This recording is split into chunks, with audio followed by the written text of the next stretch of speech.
Welcome, everybody, to another episode of the Discovering Multifamily podcast. I'm your host, Anthony Scandariato with Red Knight Properties. And today we have a special guest with us. We always have special guests, but this one's super special. Zach Stock. And Zach Stock's actually based out of Denver, Colorado. And he has a little bit different insurance programs to what, traditional real estate companies are used to. So he has some programs such as captive, self-insurance, reinsurance, and he's going to talk about some other alternative risk tools such as alternative risk transfers. And it's going to be a pretty meaty conversation, so definitely listen to this because it's very interesting information that I think everybody could see valuable. So thanks for coming on, Zach. I appreciate you taking the time. And would love to hear a little bit more about what you're working on and your program and how you're adding value to real estate companies, specifically multifamily or any other asset class as an alternative to just traditional insurance programs. Sure. Thanks, Anthony. Yeah, I know you've had a number of other guests speak about insurance, and a lot of times those conversations really focus a lot more on coverage and kind of some of the moving pieces as far as coverage goes. And really my specialty is much more focused on the financial structure of an insurance program. I tend to work with larger real estate investors who have a little bit larger balance sheet than the typical investor. And when we work with these type of large asset managers and investors, there's some options that are really traditionally overlooked.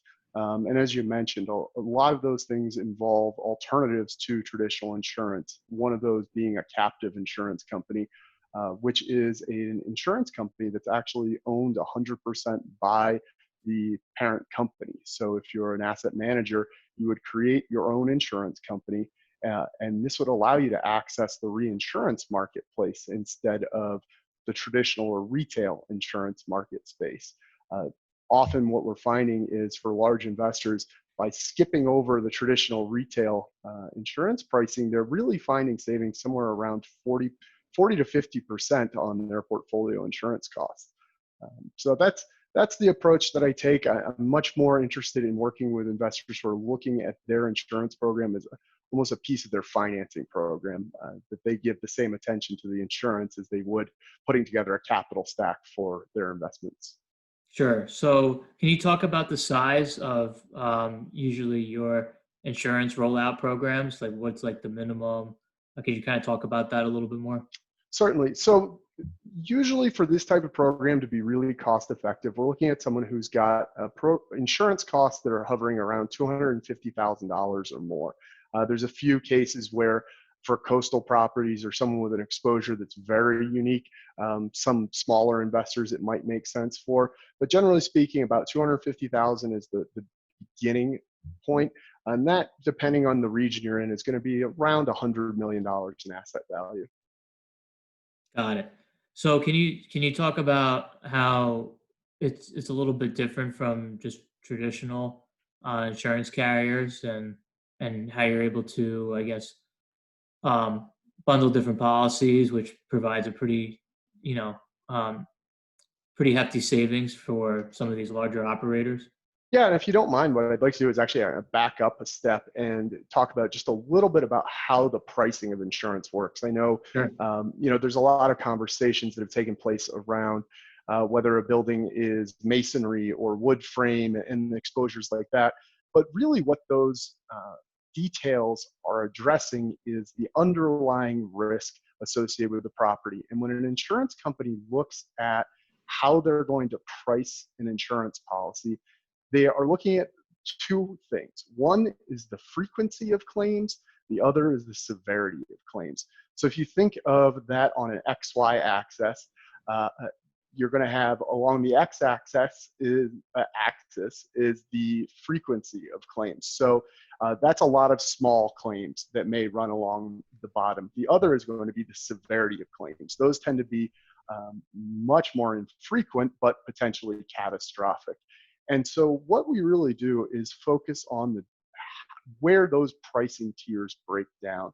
And in the real estate business, depending on the type of properties you're investing in, you can be looking at an attachment for frequency versus severity as low as, say, $50,000. So an insurance company might look at your portfolio and see lots of small claims. You have some slip fall nuisance claims, potentially some vandalism or minor claims, but they're not putting you out of business. They're not jeopardizing your investments. But because they're very frequent, the insurance company charges a lot of premium to cover those smaller claims because they're very consistent. They know every year on a large asset portfolio, they may have $200,000 a year of claims. So essentially what they do is say, okay, we're going to charge you $200,000 to insure that layer of claims, plus a 50 or 100% markup for administering that. And so really what I try and do with investors is focus on what is the tolerance you have for risk within that frequency layer. How do we evaluate what your true financial capacity to bear risk is?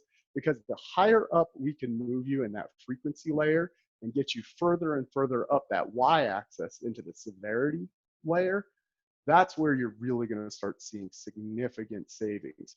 So one of the big pricing breakpoints traditionally is $250,000, which I know for a lot of investors to say, oh, I'm going to take a $250,000 deductible, maybe kind of a staggering number, but for a large portfolio, with a strong balance sheet, that's really should be something that's attainable. And that, if you move to that $250,000 retention, all of a sudden pricing just plummets because very, very few claims ever pierce above that $250,000 layer. And so really all of the programs that I use, all the tools I use are based around really taking better control of that sub 250 layer. Or in some cases, we have programs where we've put in place deductibles as high as $1 million, where they've said, hey, we can bear that exposure. If we take $1 million hit, it's unpleasant, but we're going to be okay.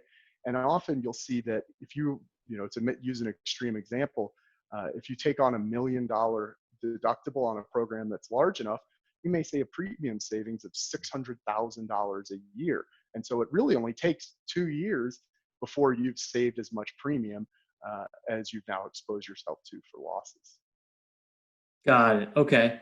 That makes a lot of sense. So in the kind of coming out of COVID-19, what has your experience been with, insurance companies? Has there been a substantial increase in claims and operators trying to claim, things that weren't on their policy as it relates to loss of revenue or even with the riots, considered acts of terrorism? Have you seen any new cases kind of arise, which is theoretically in my mind would drive up the price of insurance, as you said, it relates to how much claims they pay out a year.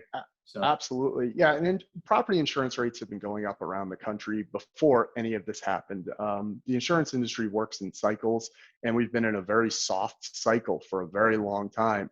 And insurance companies have essentially been losing money every year, but their investments have been returning so much money that they've been able to kind of make up the difference based on their balance sheet. What we're seeing now, because of all the market turmoil, and then just because of the way the cycles work, those prices were on the rise. Fortunately, multifamily in particular seems to be very well insulated from potential downturns. People need someplace to live. Right now, I haven't seen a lot of issues with loss of income because of the stimulus money that's been coming out. So I think there's been a lagging response from the general population to the financial impact of COVID-19. I think once we see that additional $600 a week that's involved in unemployment go away potentially at the end of July, then I think we're looking at a really significant potential increase in defaults at that point. So I haven't seen a lot of loss of income claims there. In the commercial real estate side, very different story. Retail in particular, restaurants, these not just the businesses themselves, but the landlords are really being badly hurt. And yeah, we are seeing people try and make claims, but very often, as I think most people are aware, those are things that are not going to be covered by a traditional insurance policy. And then to your point about the protesting and riots that have taken place. Fortunately, they are not acts of terrorism, despite what the rhetoric that's been used in the media. Terrorism, at least as the insurance industry defines it, kind of aligns more with the FBI's definition of it, that they need to be foreign terrorists. We can use an argument regarding the domestic terrorism and are they truly terrorist groups. That's a conversation that I don't need to get into, but at least from the standpoint of insurance, these are just vandalism claims, and they should be covered. So I have not seen anybody be concerned about not being covered. Obviously, there's a lot of concern surrounding deductibles and retentions. As I said, a lot of our clients are going to take on a lot of additional risk. These types of events can be very, very painful. And that's why when we work with a client, we want to make sure that we don't put them in a program that's going to do them financial harm. They need to have the balance sheet strength that they truly are capable of absorbing these losses. I actually heard through the rumor mill, I live here in Denver and not too far from our capital, which just recently underwent a significant renovation and was badly damaged, vandalized during these riots. And there's the rumor is that they have a $500,000 retention or deductible on that property. So the city is going to need to come up with $500,000 before their insurance will kick in. So, there's certainly risk to going down this route, but it's a long-term perspective. When you make the decision to go to this type of program, it's not something you're doing for a quote 1 year just to get a lower premium. We're going to be looking at your cash flows and really looking at this more as, again, a financing decision. So we're going to be looking 5 or 10 years out. And really, most of these things, when looked at on that long a horizon, still end up making sense. Awesome. Okay, that makes sense. So you would say that the product that you specialize in is more for longer term holders potentially. Is that simply because of deductibles? Like what's like the lowest deductible for your program? We have, I do traditional brokerage, which is what most investors are going to be accustomed to. So we represent nearly every insurance company in the country that's going to work with real estate investors.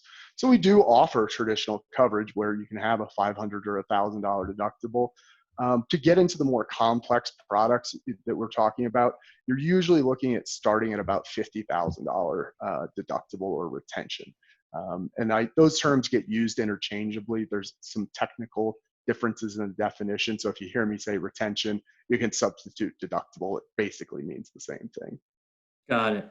And so that deductible for your plan that's per claim, correct? Is that the same as any other? It can be per claim. We do also have the ability, depending on the size of that deductible or retention, to do what it's called an aggregate deductible. So we may actually have a per claim of $25,000, but an aggregate or a maximum loss per year of $50,000 or $100,000.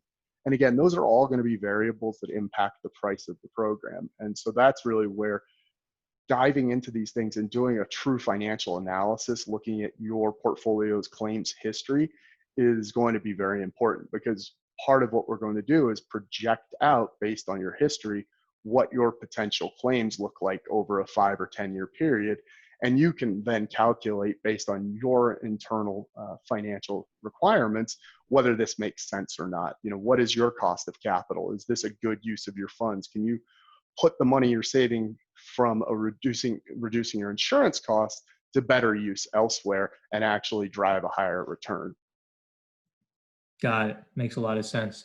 What other topics do you guys really use to educate your audience on the types of products that you have? Because as you said, it's not that traditional for the average real estate investor. Yeah, this is really, my job is more about educating than it is about selling. I think getting investors that, first of all, have the financial savvy that most larger real estate investors have, that's the first step, because we're able to talk using financial terminology instead of really diving into coverage, worrying about what the exact wording of the policy is. That stuff, when you're getting to this scale, is pretty simple. We all kind of know what we're doing. It's not complicated. Both the investor and we on the brokerage side understand coverage. That's not the issue. The issue is, hey, let's run a discount cash flow model on your portfolio and look at what we can do to move your return of investment rate based on making these adjustments. So a lot of this is really diving into the internal financials of the portfolio or asset manager and figuring out what's the optimal risk retention for them. So again, a lot of education. Also, I think one of the other things that we really like to talk to investors about is the ability to design customized coverage. I think that's something that, as we've seen with the pandemic and all of the discussion surrounding the business interruption claims that aren't being covered, the companies that planned ahead actually are covered for this. There's a lot of discussion out there that, oh, nobody knew this could happen. Oh, this is this huge surprise. It's not. This has been known this was going to happen for a very long time. It was not an if, it was a when. And large asset managers, large investors have utilized their alternative insurance program to reserve for these losses. And so they've been utilizing their independently owned insurance company, their captive, to accrue loss reserves. And so they've actually been paying in premium for 5, 10, 15 years. So when these events are hitting, they've got funds ready to go, ready to deploy to pay the claims internally. So I think that's something that gets overlooked is you can insure things that normally wouldn't be insurable in the traditional marketplace when you shift to this alternative insurance strategy. Another example is going to be weather-related events. We have some industries that are very, very exposed to weather issues, whether that's, and I'm talking about things beyond just a hurricane thing, something like if you own an investment portfolio that's heavily geared towards short-term rentals in a resort town, say a ski area like we have here, and there's no snow one winter, you have no renters. Well, we can actually, through the captive insurance program, provide insurance coverage to your portfolio to make up for that loss of income. So there's a lot of creative uses for this type of program, and it allows us to really step back and, instead of just quoting insurance and saying, hey, this is what you need, here's your price, to really analyze the risk of a portfolio and figure out where can we hedge against potential losses across all exposures, not just the things you normally think of like fire or flood or hail damage, for example. Sure. No, that's really interesting what you said with you can use your policy in your instance, you're in Denver and there's no snow and you have really no renters one year. Really interesting. How did what would that be like considered? Would that be business interruption insurance? What would that be considered? Yep, business interruption. And really the great thing about these programs is you don't have to use off-the-shelf policy language. We are truly custom building coverage. So we work with coverage attorneys to draft language that actually meets your specific concerns. So if you have, we've even seen situations where we're able to insure for conflict between an LP and a GP, where they're concerned about potential internal conflict. And they said, you know what? We really don't want to carry all the legal risk there. We think that there's a possibility, we're working with a new partner that we're a little unsure about. We want to hedge that in case there's a problem, or even that a funding source falls through, that, you've got a commitment, but the deal's not signed, but you've now put down a significant amount of hard money. And you want to make sure that if your funding source falls through, that you have some sort of hedge. That's another great way to use this. So again, this is much more about creating custom solutions to the exposures very specific to the portfolio or asset manager's risk. Really interesting. So we're going to wind it down a little bit here, Zach. How can people find out who you are and if they want to learn more about what you do and what you provide? Sure. Well, I'm always available by phone. My number is 303-225-3309. That's my direct number. So feel free to pick up the phone and give me a call. My email address is Zach, Z-A-C-H, .stock, S-T-O-C-K, at thriverisk.com. And my company is Thrive Risk Management. So that's how they can reach me. And then, of course, on LinkedIn, always happy to engage. And really, I'm just looking to be a resource for this industry. I'm a real estate investor myself, so this is a very personal area of interest for me. And I like being an educational resource and really letting people know that, you don't need to be trapped in the traditional insurance market, that there really are other options available.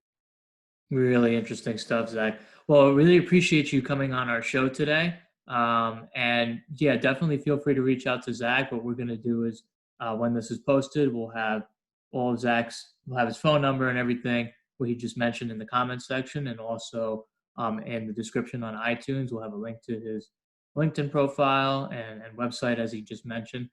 So you can reach out to Zach at any time if you want to learn more, or if you want to reach out to me and you want to get introduced to Zach, I'm happy to make that warm connection. So, Zach Stock, really appreciate you coming on the show again today, and hope to have you on again soon after this pandemic sort of settles down and kind of see how the world's adapting and changing Absolutely. to insurance. All right. Thanks for your time. It was great being here. Thank you, Zach.